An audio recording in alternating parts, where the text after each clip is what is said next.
Oh, what a lovely scooter. Look at that. This is my Segway Ninebot ES1 with the extended battery, and I'm back again with a review.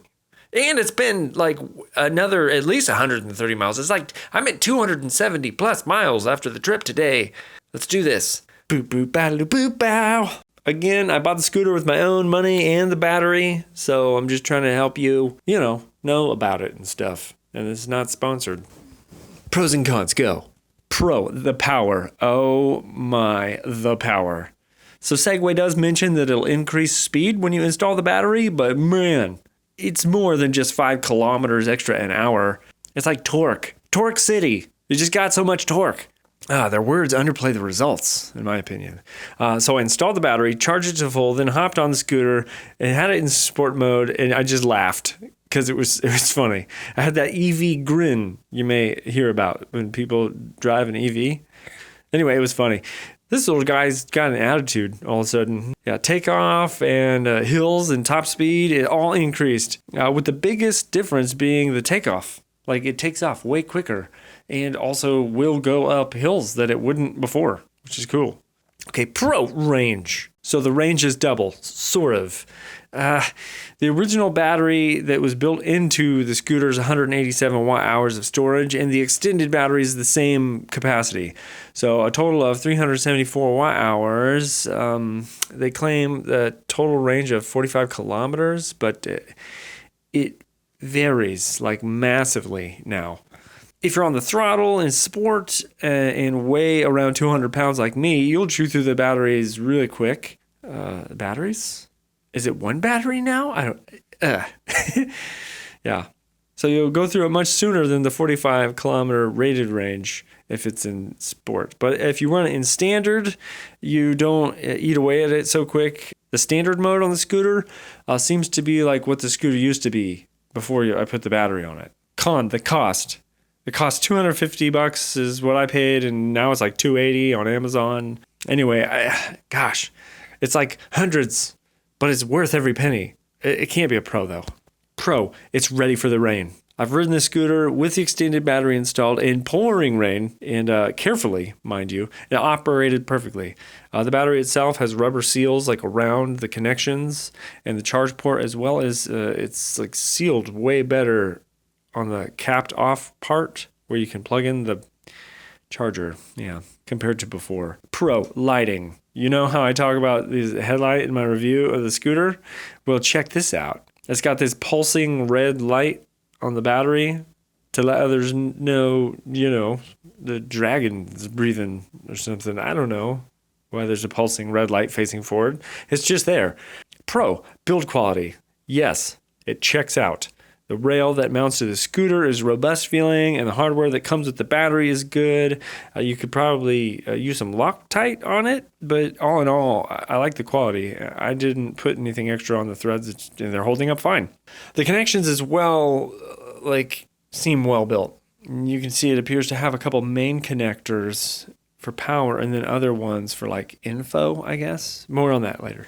Pro, after riding it for over another 130 plus miles, the battery on it is not showing any signs of coming loose or anything like that, so that's good. Pro, easy to install.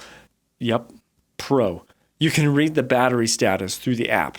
With no extended battery, you can pull up the charge status and other battery information in the app, but if you have the extended battery, you can see 2 charge statusi and the separate info for both batteries. It's really cool.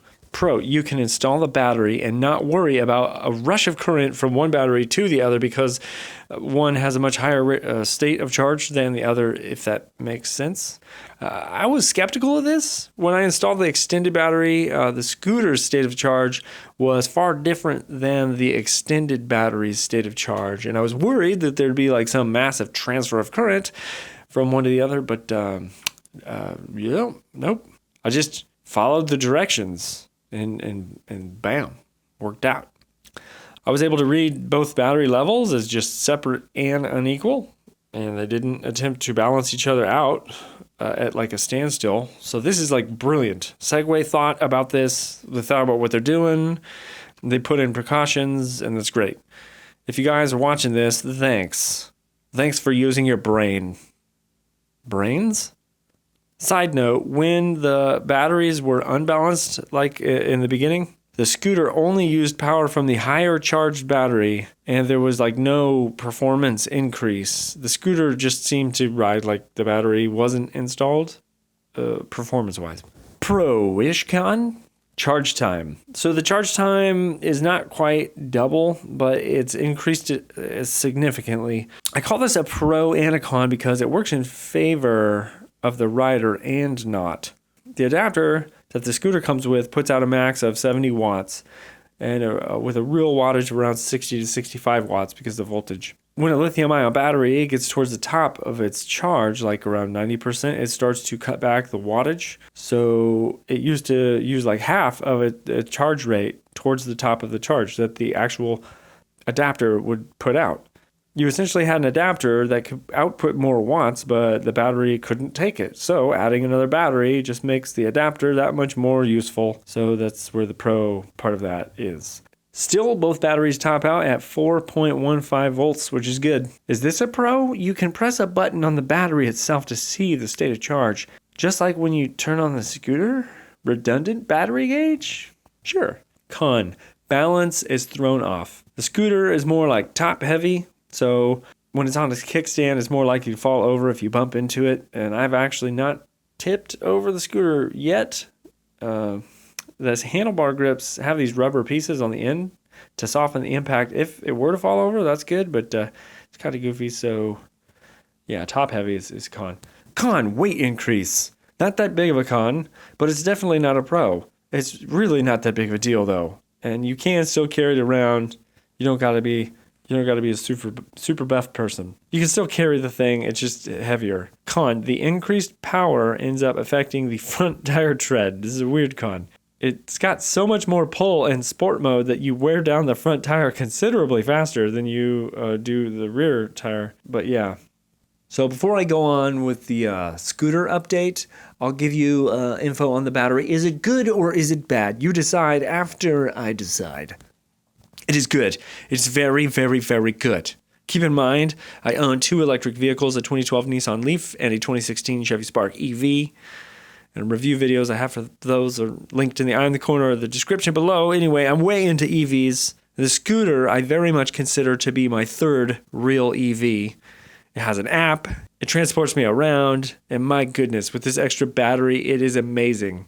This extra battery makes it so I don't gotta charge every day if it's just my normal stuff. And if you're going to use this scooter as your primary commuter and you say buy the Ninebot ES1 or even the ES2, which is the newer one that goes faster out of the box, has rear suspension, lights on the bottom and stuff, I think you'll like it. Yeah. If you consider all the things that I talked about for my ES1 in the original review, linked in the eye in the corner of the screen as well. And if you buy this battery, you will have no regrets and you'll put a smile on your face. Now for the scooter update. Scooter update. Rain, pouring rain, check. I've ridden this thing in the pouring rain. And yeah, like I said, I was riding safely and I was ready to wipe out gracefully if it had to happen, but it didn't happen. Anyway, it worked out well. No issues with it riding in the rain that I discovered.